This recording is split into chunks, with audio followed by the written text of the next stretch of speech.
आखिरकार भारत को क्यों कहा जाता था सोने की चिड़िया, और क्या आज भी भारत सोने की चिड़िया है? चलिए आइए जानते हैं। हेलो गाइस, मैं आप सभी का अपने यूट्यूब चैनल पर स्वागत करती हूँ।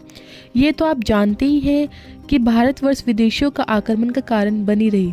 इसका मुख्य कारण भारत की संस्कृति, भारत की जलवायु, भारत की मिट्टी और भारत के लोगों का सरल व्यवहार इसका कारण बना, क्योंकि भारत की जलवायु इस पृथ्वी पर बहुत ही मनमोहक रही है और आज भी भारत की भूमि सबसे प्राचीन धर्म सनातन धर्म के पूर्वजों की धरती रही है। भारत माता की भूमि एक वरदान के रूप में सर्वोपरि रही है।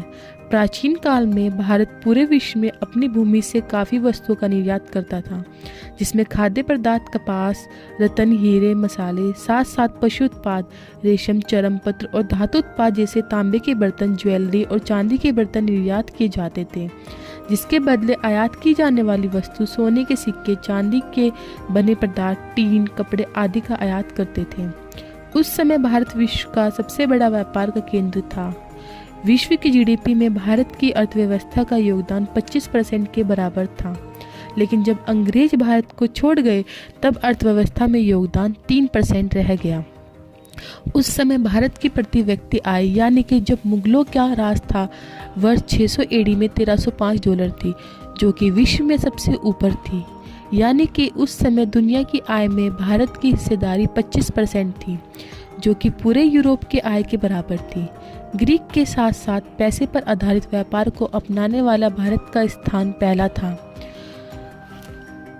मौर्य साम्राज्य का समय भारत के लिए और उसके आर्थिक संरचना के बढ़ावे में काफ़ी मददगार रहा। भारत को सोने की चिड़िया कहने के पीछे कई तथ्य हैं, चलिए जानते हैं। जिनमें से मयूर सिंहासन, जिसको बनाने के लिए इतना धन लगाया था कि जिससे 2 ताजमहलों का निर्माण किया जा सकता था, जिसको नादिर शाह ने एक युद्ध में जीतकर हासिल कर लिया था। मयूर सिंहासन बनाने के लिए करीब 1000 किलो सोना और 20 कीमती पत्थरों का उपयोग किया गया था। कोहिनूर हीरे भी मयूर सिंहासन का एक हिस्सा था, जिसका वजन 21.6 ग्राम और आज की वर्तमान कीमत $1 अरब लगभग है। यह हीरा दक्षिणी भारत के गोलकुंडा की खदान में मिला था और उसके हकदार काकतीय राजवंश थे। मुस्लिम शासकों महमूद गजनी ने भारत पर कब्जा ही नहीं बल्कि इस्लाम का प्रचार भी किया, और जिसमें से सोमनाथ मंदिर का हमला काफ़ी प्रसिद्ध है। उसका उद्देश्य भारत में धन लूटना और इस्लाम प्रचार करना था। पेशावर के युद्ध में जयपाल को हराया, जो कि हिंदू शाही राजवंश के शासक थे। गजनी ने इस युद्ध के किले से 4 लाख सोने के सिक्के लूटे, जिसमें एक सिक्के का वजन 120 ग्राम था। इसके अलावा उसने राजा के लड़कों और राजा जयपाल को छुड़ाने के लिए 4.5 लाख सोने के सिक्के लिए थे, जबकि उस समय राजा जयपाल के जैसे बहुत सारे धनी राजा थे। वर्ल्ड गार्ड काउंसिल की कुछ समय पहले आकलन में कहा था कि भारत में अभी 22,000 टन सोना लोगों के पास है, जिसमें लगभग 3 से 4,000 टन सोना मंदिरों में अभी भी है।